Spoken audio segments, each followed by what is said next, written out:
Noon. It is a special Friday episode of the Steve Mazzacane podcast. We're going to wait a minute to let people log on. In a minute, we'll have Marie Watson come on. She's a member of she's a candidate for the Board of Education. Friday works for her. She works full time, so this works for her on Friday. So we're going to have a special episode on Friday. We're just going to wait a minute for people to log in. Give us about 60 seconds here, and we'll give them some time.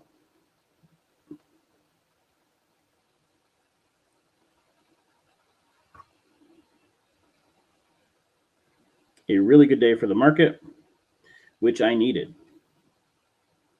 If people watched my or read my financial page and saw my DraftKings trade, which cost me a lot, I did terrible on it. It was down $2 a share. Today, it entirely bounced back, plus an extra 70 cents. So one of these days, it's just amazing the stock market does this. Sometimes it just crashes, and then 2 days later, it comes all back. And today was one of those days. So interesting overall. Okay.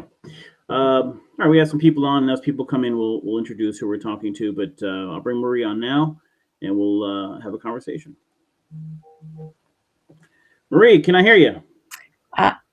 I can hear you now. I can hear you. You can hear me. All right. So that's really all that matters. How are you? I'm good. Okay, good. Glad to have you on. You are. Thank you. Are you number 5 that we've had on? We've had 1, 2, number 5. Yeah, I think so. Okay. Yeah. Now we've had 3 incumbents, I think, and 1 new person. You're a new person, but you're kind of unique in that you served before. I did. All right. So before we talk about heavy education issues, we have some more questions after this week's education meeting. But give us a little bit of your background, your involvement with education, your personal life, and your involvement in the past with the Board of Education. Okay. So I have lived in Brantford for 26 years. I moved here with my husband and his son for my husband's job. We were fortunate enough to find Brantford. I knew nothing about Connecticut. We came here from Southern California. So landed in Brantford. I had 2 more kids, and all 3 of my kids went through the Brantford school system. K through 12. Well, Sam wasn't kindergarten, but pretty much K through 12. In 2002, I was asked to fill a vacancy on the Board of Ed. And I accepted it, not really knowing what I was getting myself into. And thank goodness had 18 months to kind of figure it out, be on the board, learn how it worked, meet people involved in the system. And after 18 months, I was asked if I wanted to run for my seat. And I said, yes. That 18 months really was needed to really understand the workings of the board, because you don't just get on and know what you're doing. It takes a little while. So I ran for my seat and stayed for another 6 years. During that time, I learned a lot. I grew a lot. And when it was time for me to run for my seat again, I declined because I needed to go back to school. I hadn't finished my bachelor's degree. And so in 2009, I went back to school, finished my BA, and focused on the kids. At that point, I had a 4th grader and an 8th grader. And so it was my time to step back and really focus on the kids as they grew up and finished school. Then I went back and got my master's 2 years ago. My background was early childhood education. I always worked with young children when I was first an undergrad, when I lived in California. And it was always a passion of mine, working with young children and eventually wanting to work with parents, recognizing that it's not just those kids. I worked at the Children's Center of Caltech, and when I was an undergrad. So these parents would come in, I'd hear them interviewed on NPR. I knew how brilliant they were. And they would say to me, I can't get my kids to pick up their toys. So they knew a lot about a lot of things, and they knew nothing about child development. And that was where I was like, you know what? Working with parents, that's where it's at. That's really what I want to do. So I got my bachelor's in sociology, got my master's in social work, and am now fully employed as a social worker in New Haven, working with foster parents. Yeah. So. Okay. So actually, it's an interesting story, because not only you serve on the Board of Ed, but you went back to school as an adult, and that's always a difference. I know that experience very well. That's a unique experience doing that. So, all right. So you have not been on the Board of Ed for quite some years, and then your name pops up on a ballot this November. Right. So talk to me about what you saw or what made you decide. I understand parties come to you and ask you to run, but was there something in particular that you saw that said, all right, I want to be back involved again? Yes and no. I mean, it had been in the back of my mind. I wanted to get back into things because I hadn't been for many years. In 12 years, I was not on the DTC anymore. I wasn't involved in any form of politics in Brantford at all. And I was approached. They knew me, they knew my name, and they were like, "Hey, would you be willing to come back?" And I thought, why not? I liked it the first time I was on. And I'm now a different person. It's 12 years later. The board has changed. There's new administration. A lot has changed. I mean, the world in the past 12 years has changed. And I feel like my perspective is going to be different just because my kids aren't in school anymore, but they were. And there is some real value in being able to look back at how you were as a parent when your kids are going through it and when you're in it, as opposed to when they're out. Those experiences haven't gone away, but you may look at them differently. I'm still a parent. I just don't have kids in the system. And I think I think there's real value in being able to look back at yourself as a parent and then see yourself now. So if you could go back and talk to you could go back to yourself during those issues, what advice would you have for that, Marie? That you always know what's best for your child. Never to shy away from that, even though the teacher knows more than you do about certain things, you always know your child best. And so that would be the first thing I would say. And the second is to trust that your children are going to be okay. And that you have to remember that, parents always have an idea in their head about how things are going to go or how they should go. They don't always go that way. And in fact, they usually don't go that way. And so if I was to go back, I would say to myself, you know what? It might not be the way you expected it or anticipated it or wanted it, but it's going to be okay. As long as you are there for your child, you need to be there for whatever comes. And that's actually a point that, Brantford is actually a very good case study for this, where we have such a drastic income difference and difference in demographics that we do have parents that are very active in their children's lives. We also have, unfortunately, families that are not active in their parents' lives. And so there's not always a parent behind them making sure the best thing is happening for that child. That's an interesting role the Board of Ed now plays, that administration plays, in taking care of those needs. So let's talk about that for a second. Sure. One of the biggest complaints now is communication. Mm-hmm. And the board has talked about it. I know Hamlet has talked about trying to improve it. Parents are adamant that it's not being done the way it's supposed to be. Talk about your experience with communication as a member of the Board of Education and then as a member of the public dealing with the Board of Education. What did you see that you did well, and what do you see that could be improved on the current board? So as a board member, one of the things that I noticed was that parents weren't always told of what was happening. Like they wouldn't see the email or they didn't get email. And it was difficult to find enough channels to get the word out about what was going on. And this was, at the time, I was speaking as a parent. Like I was a parent who wasn't getting the Board of Education news that I should have been getting. And so that was frustrating. And we kept trying different things, and there was always somebody left out of the loop. And I even ended up becoming chair of the communication committee, and I still couldn't solve the problem. Obviously, that I wasn't trying to keep information from anyone, but it was very difficult to get the word out the way that we wanted to. So the other piece is what I see now, and it's still an issue, and that is the parents who come to the full board meeting and want to speak. As a board member back then, we had the same issue. Parents would come and they were told at the onset of the meeting, you may speak, but we can't respond to you. And I hated that. I didn't make it a secret either. I hated that. Parents would come up, they would speak about things that were very passionate to them. I mean, this is their children and they need to be heard. And for whatever reason, they weren't heard by their teacher. They weren't heard by the administration. And so now they have come to the Board of Education, which is supposed to be the last step in that process. And we have to sit there and look at them and smile and say, thank you, next. So instead of trying to change the rules, because there was a part of me that kind of believed that we couldn't change those rules. This is the way it is. This is the way it's always been. This is the way it's going to happen.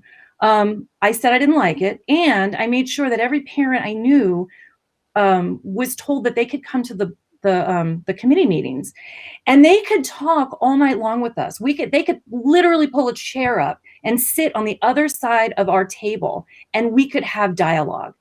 And that unfortunately, parents would forget. Parents couldn't go. Maybe they couldn't make those committee meetings. Maybe they could only go to the full board meeting. And I know that parents like those full board meetings because that's where the action items are. They want to see how people vote. And parents don't have time to go, they can't carve out every single Wednesday night to show up at board meetings so that they can speak. And so I love the idea of some sort of compromise where we don't just sit there and act like we're listening or act like we're not listening, actually. And then, tell the parent, sorry, we can't respond to you. I wish there was a way we could respond without making that dialogue just take over the whole meeting. And there is discussion about changing some of those rules. Right. And there's also a question on how legit those rules are. I mean, you're elected. We were actually having this discussion on the town side when it comes to the job of a tax collector. When somebody's elected, you're elected. And if you follow the rules or don't, you're elected. I mean, so it's you answer to the people. So there's a question there. And my biggest issue is not even that you can't answer questions, that you can't ask follow-up questions. We've had board members try to ask more questions to the public. They've been shut off. And that has because that's dialogue. That's considered dialogue. And I hear what you're saying. And I also disagree because that first question, it might not be clear. And if, in the worst possible scenario, if we still can't respond, at least help us understand what you're asking or understand what you're telling us so that we as a board can go back and talk about it. Because if we don't understand it, how can we help? Okay. Now, your kids were out of the school system when COVID started. Yep. Okay. I just missed it, just barely missed it. But I'm sure running for office, talking to people, talking to parents, I know you're still in contact with a lot of parents. Sure. How do you feel the Brantford district handled the COVID issue over the last couple of years? I mean, I'll be honest, I didn't follow it that closely exactly how, but I did hear peripheral things. To me, speaking as someone whose kids weren't in the district anymore, it sounded to me to be confusing. And the one thing I did hear was that with, I guess, half days that were introduced at some point, made it really hard for parents who were trying to work. And so, I mean, unfortunately, I don't think Brantford was alone in this. And this is why, nationwide, many people did have to actually quit their jobs because there was absolutely no way they could stay home with their kids or do half days or whatever it was they had to do. But it sounded confusing. It did not sound straightforward. I also know, married to a scientist, that science changes every single day. And you make decisions on what information you have in front of you now. And it's hard to anticipate what's going to happen next. And it's hard to make the decision that you think is going to be the right decision for the most amount of people for the longest amount of time. And so I am the last person who's going to do, what is it called, Monday morning quarterbacking or Tuesday, whatever, to try to tell somebody else how they should have done their job. But it did, to me, seem very confusing. And it seemed like parents were extremely frustrated. Okay, so the one exception to telling other people how they should do their job will be a responsibility that you have if you are elected on the Board of Education. And that is, in the past, you had Dr. Halligan, I think, was the superintendent when you were on the Board of Ed. And Dr. Storm. You had Bruce Storm as well. Okay. Bruce too. And now it's Hamlet, and Hamlet's been there for about, I think, a decade or so now. Longer, because I never served with him. So I'm going to say I went off in, I'm going to say 11 years. So yeah, decade. So you're right. What is your impression of him, strengths or weaknesses? How would you analyze him if you were on the board now? You knew the question was coming. Of course I did. Well, it's just hard. I don't know him as a superintendent other than, I mean, because he knew who I was. I would go to meetings and he's very personable. He comes across as, wanting to work with everyone, wanting to, some superintendents try to like sit up in this, castle above everyone and like tell them. And I never got that impression of him. To me, he seemed more down to earth.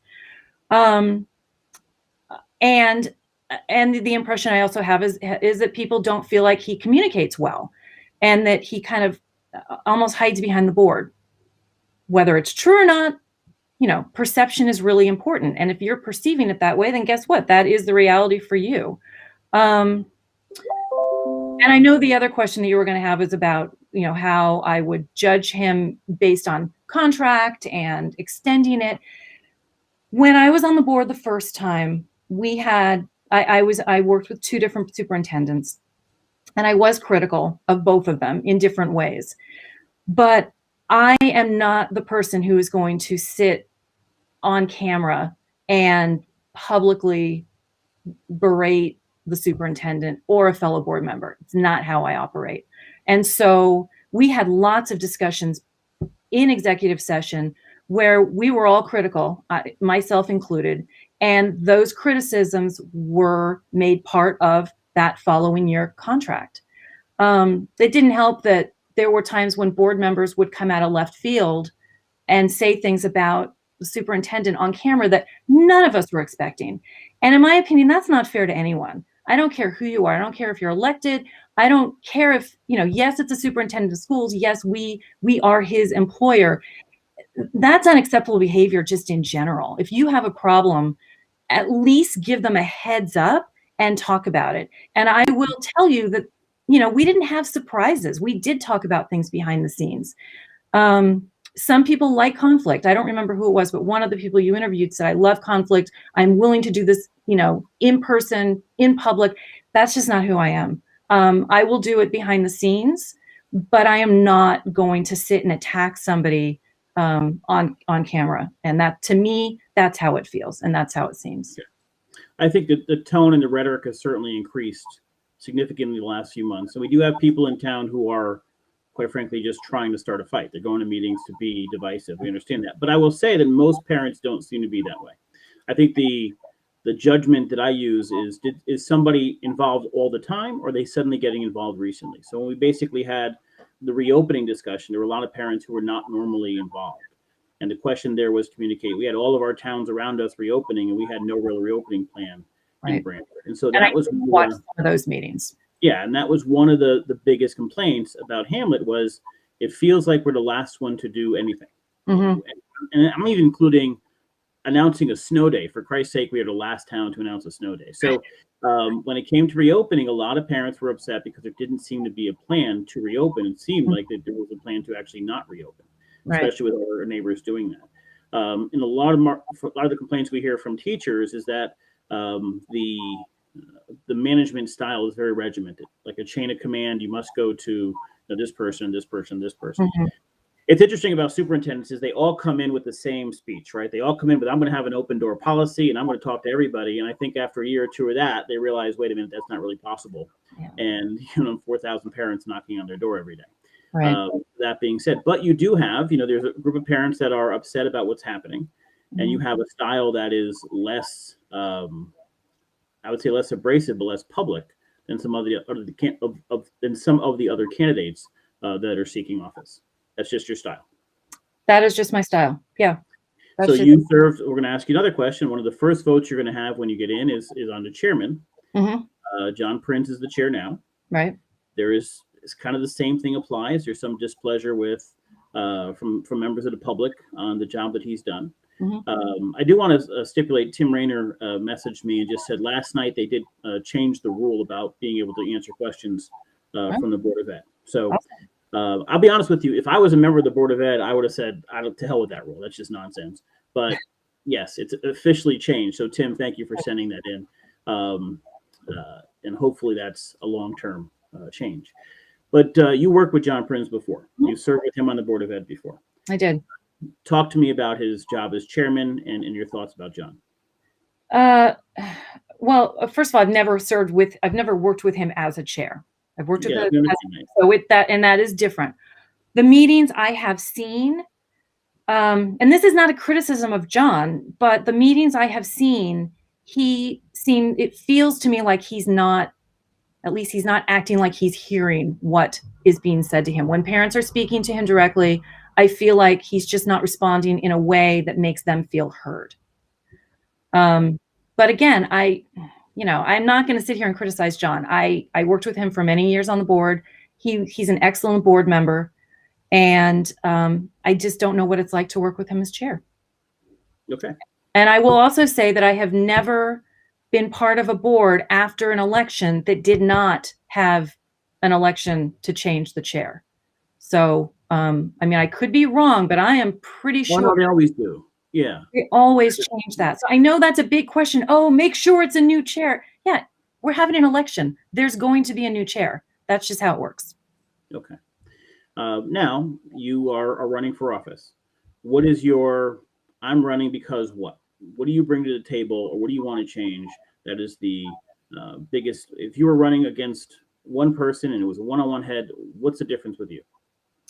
The difference with me is that I have some perspective from before. I feel like I understand a lot about the district and about how the board works. And those are things that have come with the experience that I have from all those years that I served on the board before. I now have new perspective between going back to school and having adult children. I've been able to step back and see things from a completely different vantage point. And I feel like what I know now, I think those experiences, I will be able to bring another voice to the board that is thoughtful and that is willing to compromise when I need to. I always listen first. I am not that person who's going to go in and say, this needs to change and this is why. And if you can't listen to what I have to say, then you're not worth listening to. I always listen first. I always want to hear the other side of the story, because there's always more than one answer to everything. And nobody comes to the table with the same perspective, with the same history, with the same, I'm not going to say agenda because that's not fair, but we all come to the table with different things. And I think they're all valid. So how can we all make them work together? Well, they all come to the table with different things, but we have to elect somebody. Oh, I know that. Not everybody gets on. Of course. We have to choose those things. So having the experience of your kids going through the school system, I realized it was over past years.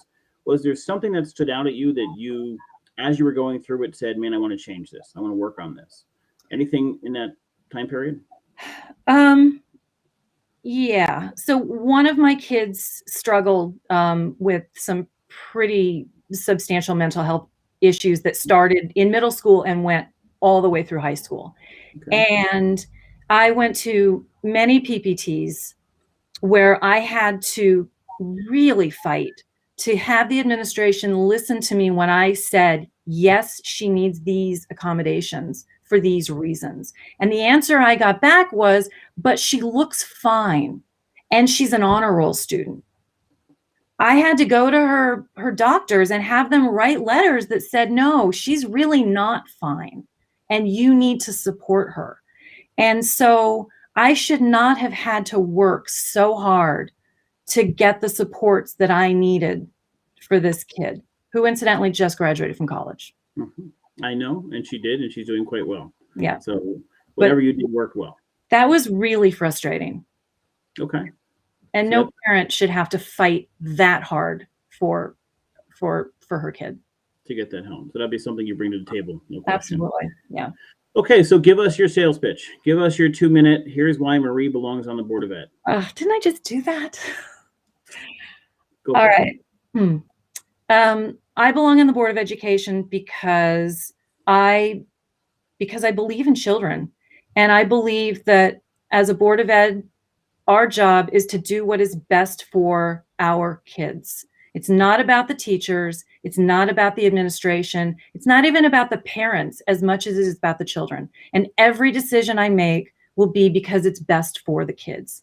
And my hope is that the administration, the teachers, and the parents all recognize that that is where all of our decisions should be based in, is what is best for the kids. Okay. Well, good. You have about 4.5, 5 weeks left.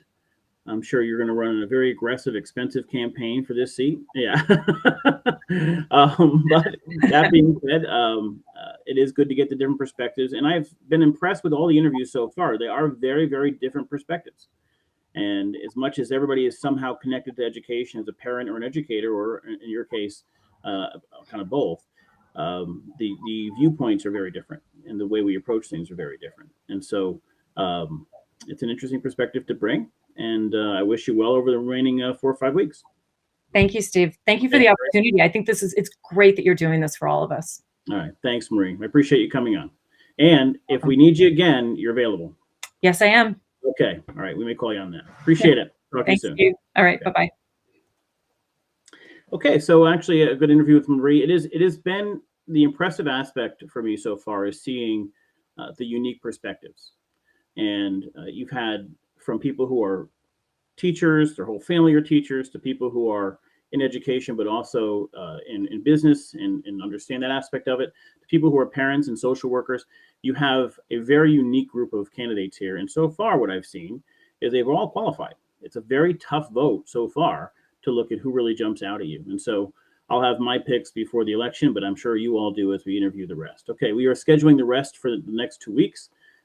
If I have not contacted you and you're a candidate, I will be contacting you probably by Monday, and we will make sure we get every candidate has an opportunity to get on and have a conversation about the state of the Board of Ed, our education system, and moving forward.